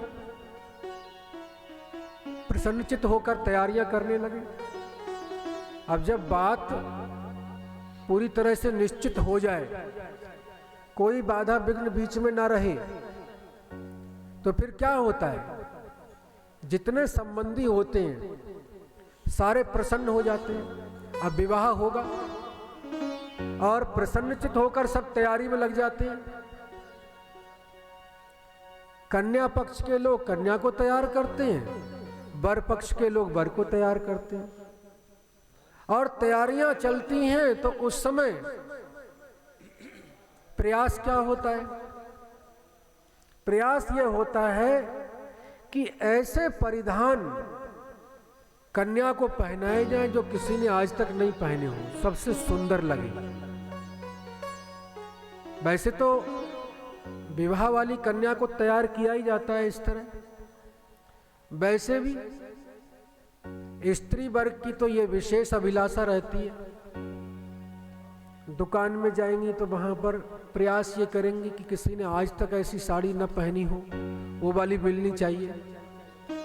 और दुकानदार की सारी दुकान निकलवा रख देती है, ये वाली नहीं, दूसरी वाली, दूसरी वाली, दूसरी वाली।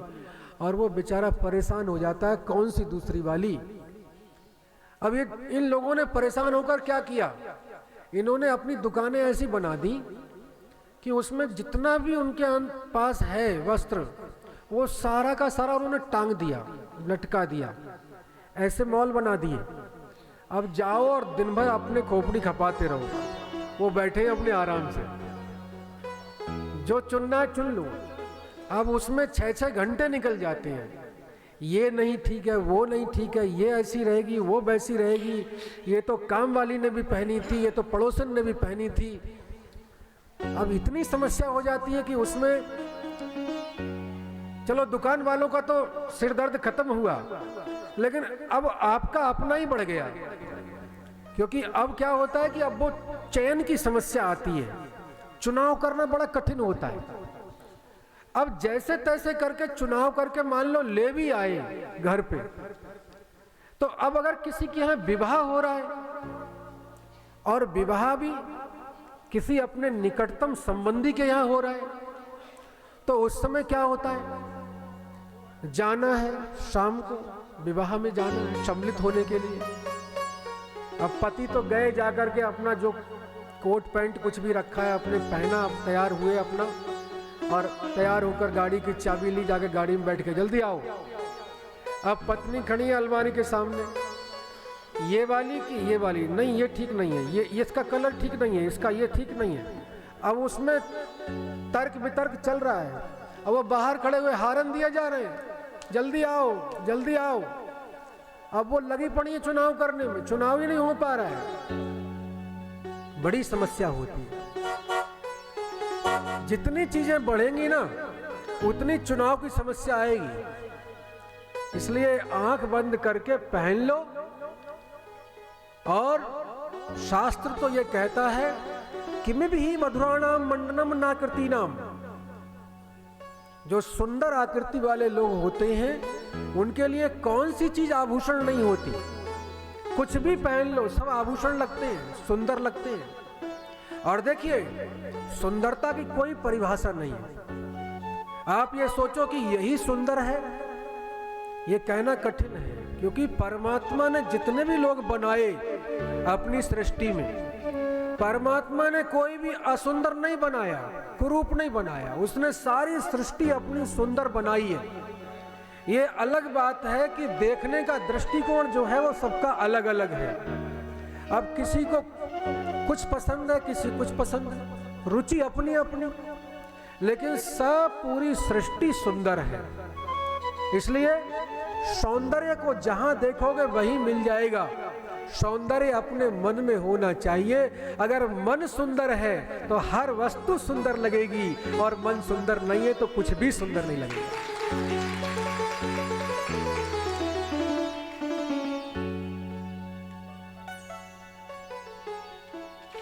व्यक्ति आईना लेता है, शीशा, दर्पण। अब उसमें कुछ लग गया है अपने चेहरे पर, लेकिन शीशे को साफ किए जा रहा है। क्या लगा है इस पे, क्या लगा है? वो ये नहीं देख रहा है कि शीशा वही दिखा रहा है जो तुम्हारे लगा है। अपना चेहरा साफ करो, शीशा साफ मत करो, वो तो साफ ही है। और हम लोग यही करते हैं। हम ये देखते हैं कि जो असौंदर्य है वो उधर से आ रहा है, उधर से नहीं आ रहा है। वो मन से होता है। मन का सौंदर्य सबसे बड़ा सौंदर्य होता है। जैसी दृष्टि वैसी सृष्टि, ये सच्चाई है। और जैसी दिशा वैसी दशा। दिशा अगर ठीक है तो दशा ठीक रहेगी। दृष्टि अगर सही है तो सृष्टि सही दिखेगी। गांव का बिना पढ़ा लिखा आदमी भगवान द्वारकाधीश के दर्शन करने के लिए जा रहा था। मार्ग में किसी से पूछता है कि द्वारकाधीश का मंदिर क्या इसी मार्ग पर है? तो वो व्यक्ति कहता है, हाँ है तो इसी मार्ग पर, लेकिन तुम पैदल जाओगे? तो वो व्यक्ति कहता है, इसकी चिंता नहीं है कि कितनी दूर पर है, चिंता केवल इतनी है कि दिशा ठीक है। हम चल तो सही दिशा में रहे हैं। मैं इसलिए पूछ रहा हूं, दूरी की बात नहीं है। महत्वपूर्ण बात यह है कि धर्म के मार्ग पर, भक्ति के मार्ग पर, सेवा के मार्ग पर कभी यह मत सोचो कि परिणाम कितनी दूर है। बस दिशा सही निश्चित हो जाए तो दशा अपने आप बदलनी प्रारंभ हो जाएगी। दिशा पर हमें ध्यान देना है। अब शिव जी के विवाह की तैयारियां हो रही हैं। सभी अपने अपने अनुसार तैयारियां कर रहे हैं। देवता, देवांगनाएं सब तैयारी कर रहे हैं। भगवान विष्णु के जो पार्षद हैं वो भी अपनी तैयारी में लगे हुए हैं। और इधर शिव जी की तैयारी कोई नहीं कर रहा है। जो वास्तव में वर बनने को बैठे हैं, दूल्हा बनने को बैठे हैं, अब उनको सजाने संवारने के लिए कोई नहीं आया। सब अपने अपने में तो लगे हुए हैं। अब कुछ गण जो बहुत प्रिय थे भगवान शिव के, वो निकट आए और हाथ जोड़कर बोले, प्रभु हम थोड़ा श्रृंगार कर दें आपका। भगवान भोलेनाथ बोले, कर दो, तुम्हारी इच्छा। जैसे ही भगवान भोलेनाथ ने कहा कर दो, तो बड़े प्रसन्न हुए। और प्रसन्न होकर के क्या करते हैं कि भगवान शिव का श्रृंगार करना प्रारंभ करते हैं। और श्रृंगार कैसे करते हैं? हाथ में एक इस साइज का छोटा वाला सांप लिया, कि जो कंगन बन जाए। एक गले में बड़ा सा लिया लपेट करके, उसका फन भी थोड़ा बाहर को रहे। अब सिर के ऊपर मुकुट होना चाहिए, तो अब मुकुट के लिए क्या करें? तो इस प्रकार के सर्प लेकर आए जिसके फन बड़े बड़े थे, चौड़े थे। वो सर्प अच्छी प्रकार से लगाए तो वो फन सारे के सारे ऐसे ऐसे सामने को हो गए और पूंछ नीचे को लटक गई। जैसे वो सेहरा बांधते ना, तो उसमें कुछ लटका रहता है, नीचे को पहना दिया तो वो नीचे को कुछ लड़ियां सी लटकी रहती हैं। तो ऐसे शिव जी का श्रृंगार कर रहे हैं, तो वो सर्प की जो पूंछ है वो लटका दी नीचे को। जगह जगह पर कहीं कहीं बिच्छू लगा दिए, कहीं कहीं सर्प लगा दिए, और उसके बाद चिता की भस्म लेकर के उसको पूरा लेप कर दिया। अब ऐसी तैयारी की और उसके बाद सब तैयार होकर के बारात चलती है शिव जी की। और बारात में कौन कौन है, ये बड़ी अद्भुत बात है। शिव जी की बारात में शिव जी के गण हैं, नंदी भृंगी सब नाचते गाते चले जा रहे हैं। शिव जी भगवान आ रहे हैं। बोलिए शंकर भगवान की, नमः पार्वती पतये हर हर महादेव, जय जय श्री शंभो। शंभू बाबा और उनके पार्षद आ गए और अब बारात की तैयारी हो रही है। को मुखहीन विपुल मुख काहू, बिन पद करे कोई बहुपद बाहू। किसी के तो बहुत सारे मुख हैं, कोई किसी के मुख ही नहीं है, सिर ही नहीं है, केवल रुंड चला जा रहा है। और किसी के बहुत सारे मुख हैं, किसी के पैर ही नहीं है, लुढ़कता हुआ चला जा रहा है रोल के रूप में। और किसी किसी के बहुत सारे पैर हैं। विपुल नयन कोई नयन विहीना, किसी के बहुत सारे नेत्र हैं, दो नहीं बहुत सारे नेत्र हैं। और कोई कोई नेत्रहीन है, उसके नेत्र ही नहीं है।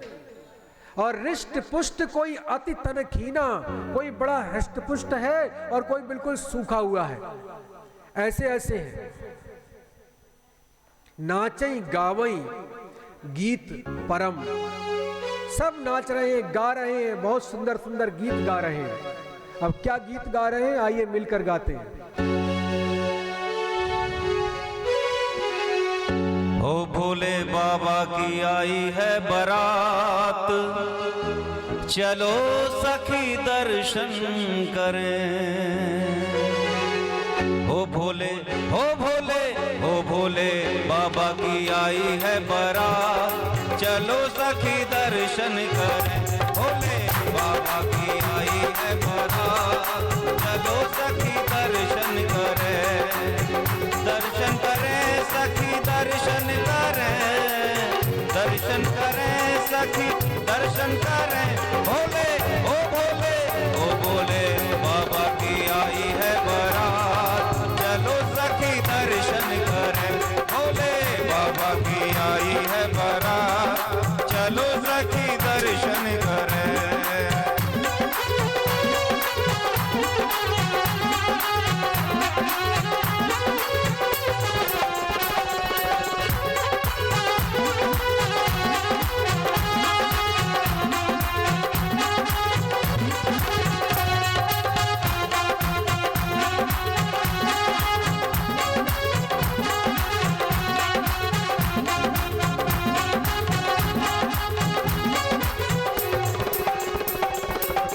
ब्रह्मा भी आए विष्णु भी आए, ब्रह्मा भी आए विष्णु भी आए, ब्रह्मा भी आए विष्णु भी आए, ब्रह्मा भी आए विष्णु भी आए।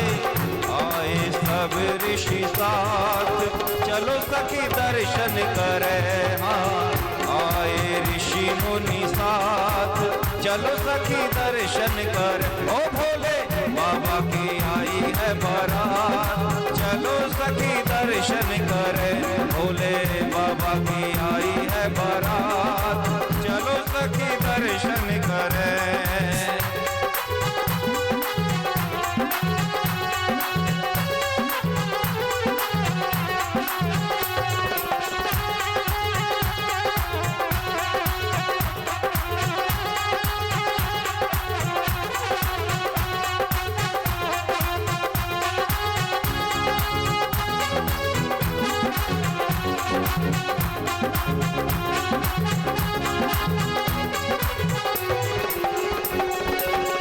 ढोलक बाजे छेना बाजे, ढोलक बाजे छेना बाजे, ढोलक बाजे छेना बाजे, ढोलक बाजे छेना बाजे, बाजत ताल मृदंग, चलो सखी दर्शन करें, ओ भोले बाबा की आई है बारात, चलो सखी दर्शन करें, भोले बाबा की आई है बारात, चलो सखी दर्शन करें।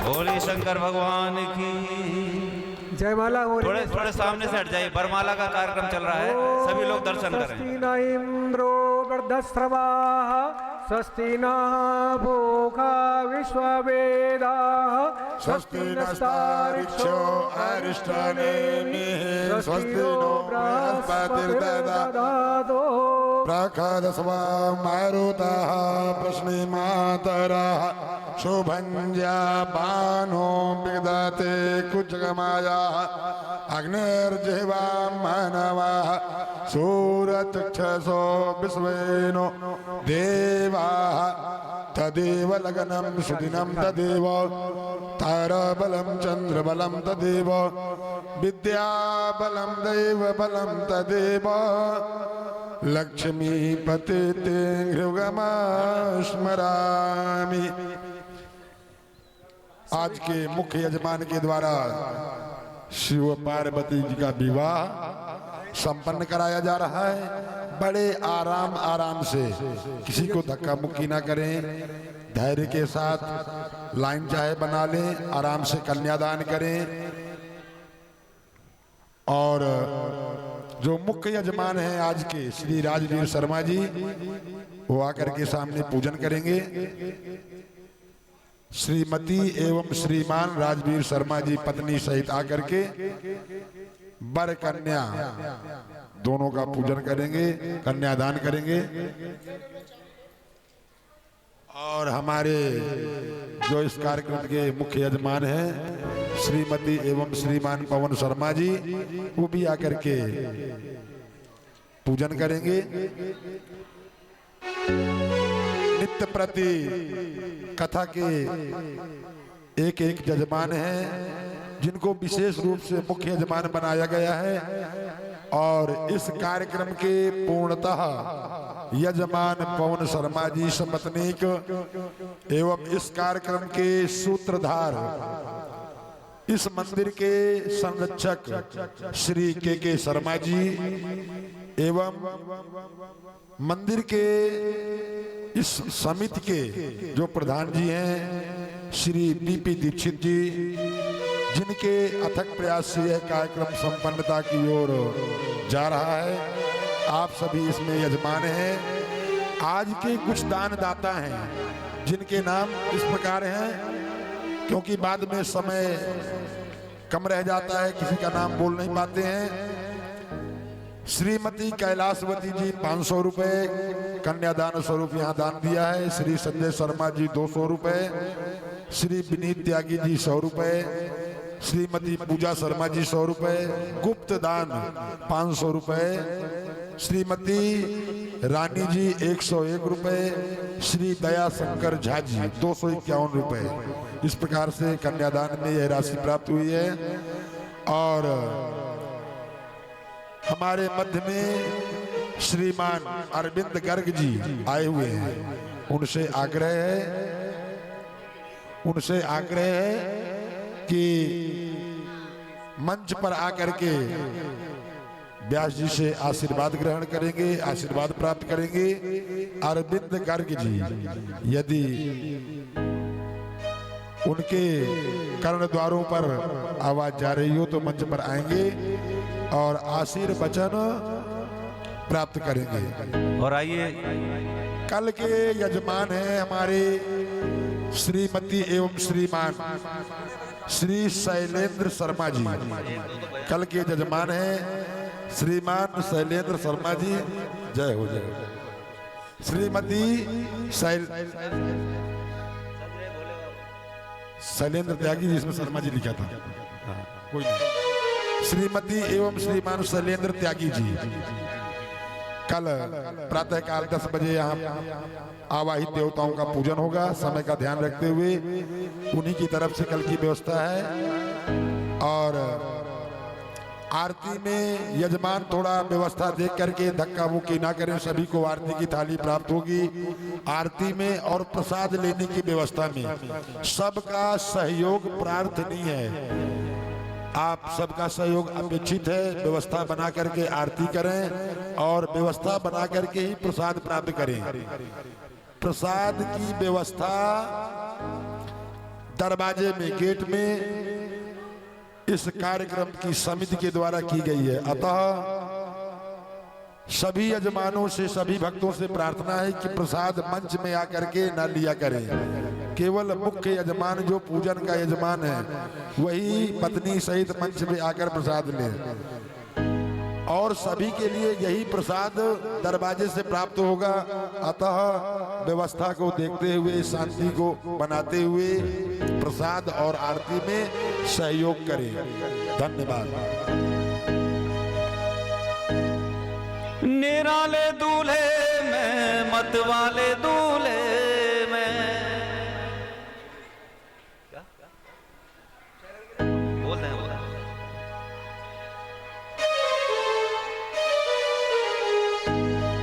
और देखिए, ये कथा फेसबुक और यूट्यूब पर लाइव चल रही है। और जो लोग यहाँ नहीं आ पाते वो आचार्य श्री शिवान जी महाराज के नाम से चैनल है, उसको सब्सक्राइब करके और इस कथा को वहाँ भी श्रवण कर सकते हैं। और आइए, बारातियां से मेरा निवेदन है खड़े होकर एक बार हाजिरी लगा लें।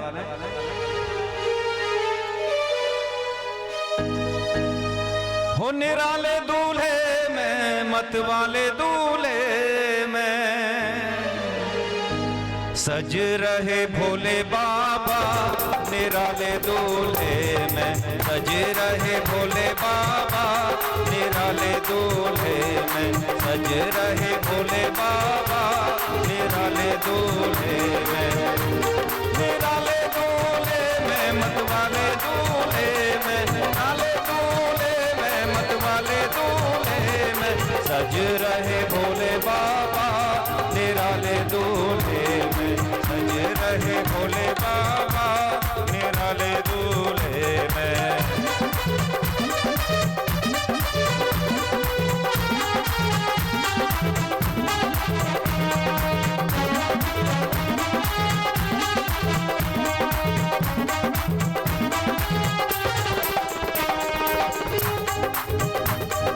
देखो भोले बाबा की अजब है बात, देखो भोले बाबा की अजब है बात, देखो भोले बाबा की अजब है बात, देखो भोले बाबा की अजब है बात।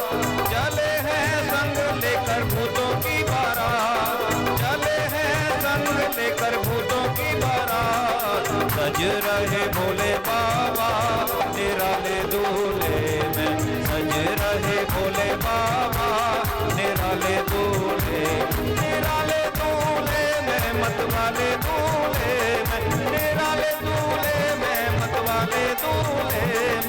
सज रहे भोले बाबा निराले दूल्हे में, सज रहे भोले बाबा निराले दूल्हे में।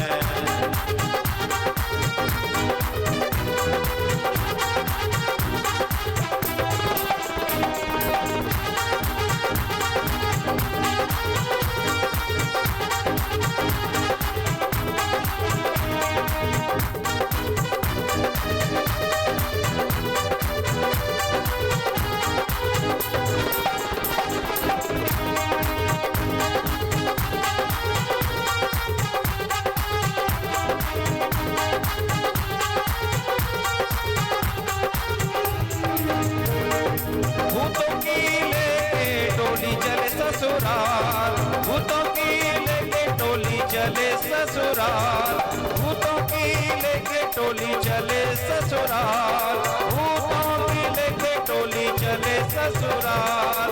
शिव भोले जी दिगंबर हो बैल पे सवार, शिव भोले दिगंबर हो बैल पे सवार। सज रहे भोले बाबा निराले दूल्हे में, सज रहे भोले बाबा निराले दूल्हे, निराले दूल्हे में मतवाले दूल्हे में, निराले दूल्हे में मतवाले दूल्हे में। सज रहे भोले बाबा निराले दूल्हे में, सज रहे भोले बाबा निराले दूल्हे में।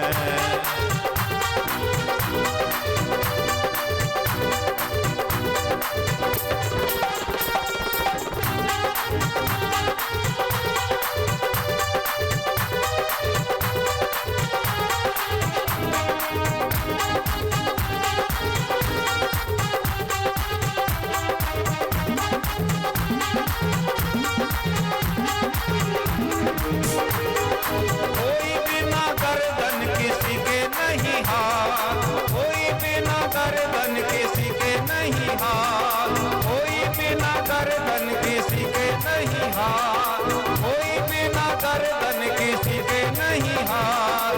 ऐसे टेढ़े मेरे शिव जी के गढ़ साथ, ऐसे टेढ़े मेरे शिव जी के गढ़ साथ। सज रहे भोले बाबा निराले दूल्हे में, सज रहे भोले बाबा निराले दूल्हे, निराले दूल्हे में मतवाले दूल्हे, निराले दूल्हे में मतवाले दूल्हे में। सज रहे भोले बाबा निराले दूल्हे में, सज रहे भोले बाबा निराले दूल्हे में।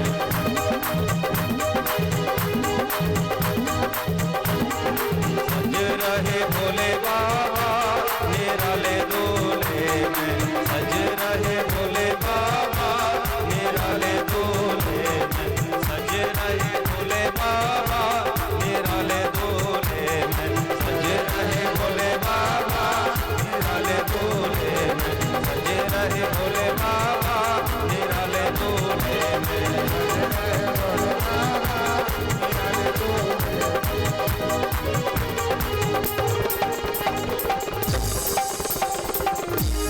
बोले शंकर भगवान की, बोलिए उमापति महादेव की।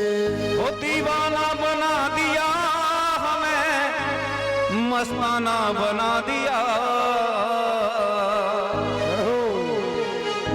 ओ भोले, ओ भोले, ओ भोले तेरी यारी ने दीवाना बना दिया। ओ भोले तेरी यारी ने दीवाना बना दिया, दीवाना बना दिया हमें, मस्ताना बना दिया, दीवाना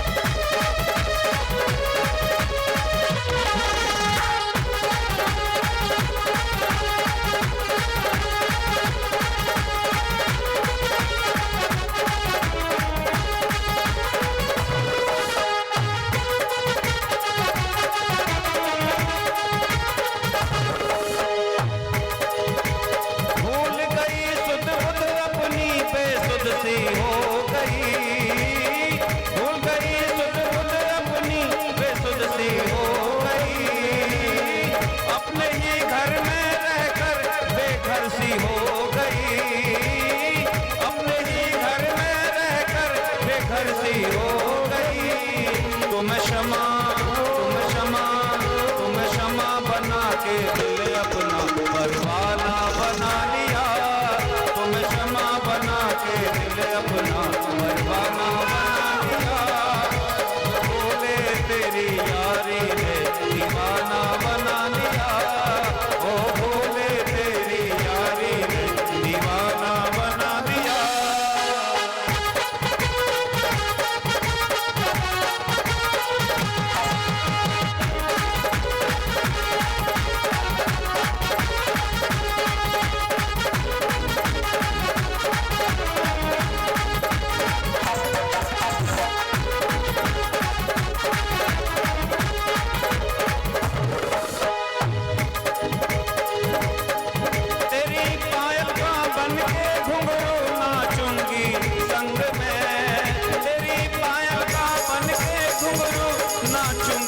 संग में छोड़ रंग दुनिया के रंग गई तेरे रंग में, छोड़ रंग दुनिया के रंग गई तेरे रंग में।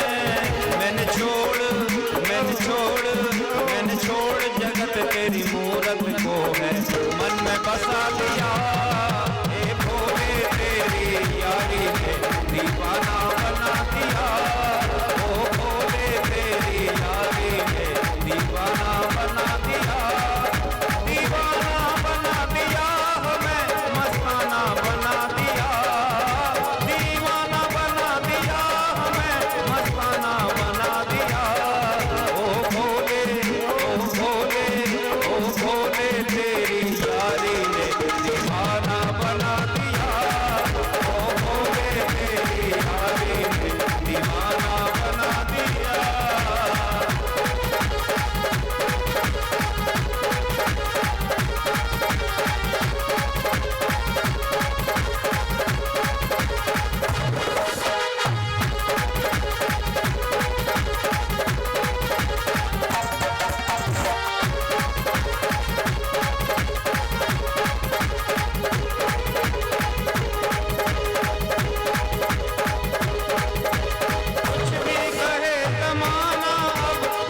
परवाह नहीं, कुछ भी कहे जमाना कोई परवाह नहीं, धन दौलत और शोहरत की अब मुझको चाह नहीं, धन दौलत शोहरत की मुझको अब कोई चाह नहीं, क्या करूं कांच के टुकड़ों का मैंने हीरा बना दिया, ओ भोले तेरी यारी ने दीवाना बना दिया, ओ भोले तेरी यारी ने दीवाना बना दिया, दीवाना बना दिया हमें मस्ताना बना दिया, दीवाना बना दिया हमें मस्ताना बना दिया, ओ भोले तेरी यारी ने दीवाना बना दिया, ओ भोले तेरी यारी ने दीवाना बना दिया, ओ भोले तेरी यारी ने दीवाना बना दिया, ओ भोले तेरी यारी ने दीवाना बना दिया। बोलिए शंकर भगवान की। थोड़ी सी आगे जगह बना लेंगे मुख्य यजमान आरती के लिए श्रीमती एवं श्रीमान राजवीर शर्मा जी, और बड़े भाव के साथ भगवान जी की आरती करेंगे। व्यवस्था को देखते हुए एक दूसरे के ऊपर धक्का मुक्की नहीं करेंगे। आरती की 2 थाली हैं, सबको आरती की थाली प्राप्त होगी, आरती करने का अवसर प्राप्त होगा। अतः व्यवस्था में सभी ध्यान दें और व्यवस्था में सहयोग दें आरती के लिए।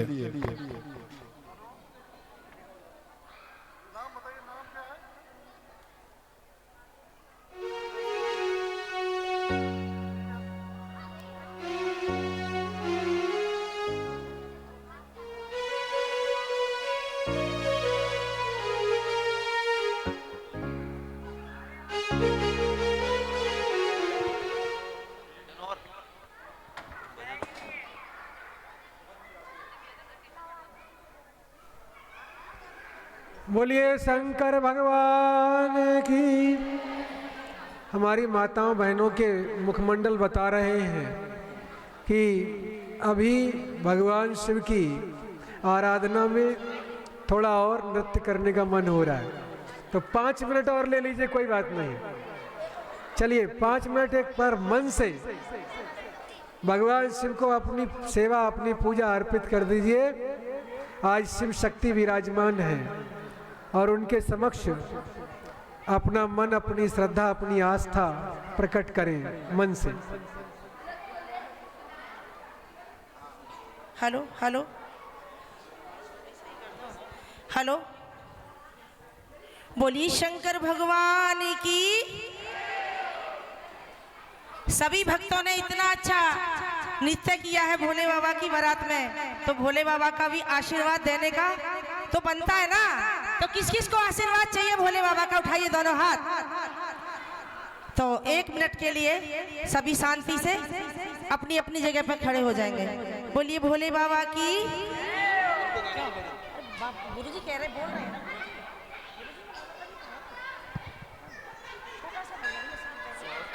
हाँ, छोटा ही।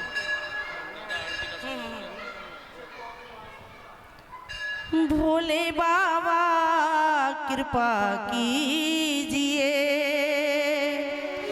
भोले बाबा कृपा कीजिए।